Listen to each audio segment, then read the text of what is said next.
আল্লাহ দেখো কেমনি ছোট বাচ্চারা কান্দে, আল্লাহ আমার যুবক বন্ধুরা কান্দে। আল্লাহ গো তোমার কি মায়া লাগে না? আল্লাহ গো তোমার কি ভয় লাগে না? ও আল্লাহ, আমি জানি না কার মা বাপ দুনিয়া নাই, আবার কার মা বাপ জানি অসুস্থ হয়ে বিছানায় পড়িয়া রইল।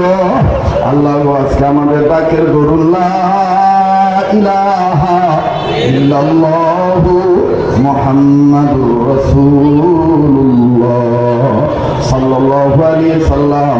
আল্লাহ কালেমা পড়ার দরুন আমাদের বাপ মাকে আপনি মাফ করিয়া দেন। এ বাবার সন্তান মায়ের সন্তানেরা মা বাপ বাচ্চা থাকলো আল্লাহ হায়াত বাড়াই দিব, অসুস্থ থাকলো আল্লাহ পাক সুস্থ করিয়া দিব।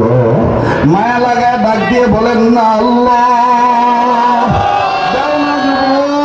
মনের মধ্যে একটা মায়া তৈরি করো আমার মাওলার জন্য, আমার বাবার জন্য, আমার মায়ের জন্য, তুই তোমার বদমার জন্য মায়া লাগায় ডাকতে বলবো আল্লাহ। যদি তুমি মনে করো যে না হুজুর আমি মরবো না মরবো না মরবো না, তাইলে তুমি চুপ থাকো। আর যদি তোমার মন বলে না একদিন একদিন ওই কবরে যাইতেই হবে, তাইলে ওই কবরের বাসিন্দা হওয়ার নিয়ত করো, আমার কাছ থেকে আমার মাওলার কাছ থেকে মাপ পাওয়ার জন্য। মায়া লাগে একটা ডাক দিয়ে বলেন না আল্লাহ, আবার বলেন না আল্লাহ, আরেকবার বলেন না আল্লাহ।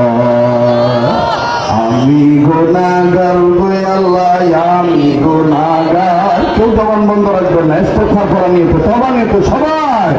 আমি গুনাহগার গো আল্লাহ,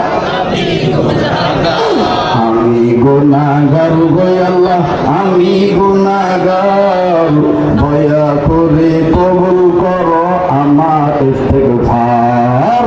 আমি গুনাহগার গো আল্লাহ, আমি গুনাহগার, দয়া করে আমার তওবা কবুল করো ও হে গফার।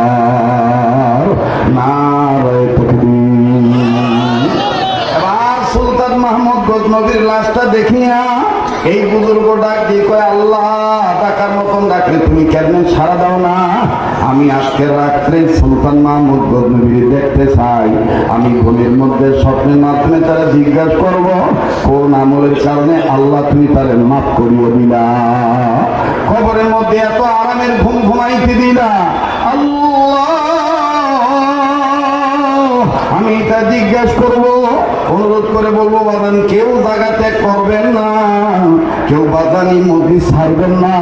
মজলিসের চতুর্দিকে রহমতের বরকতের ফেরেশতারা দাঁড়ায় দাঁড়ায়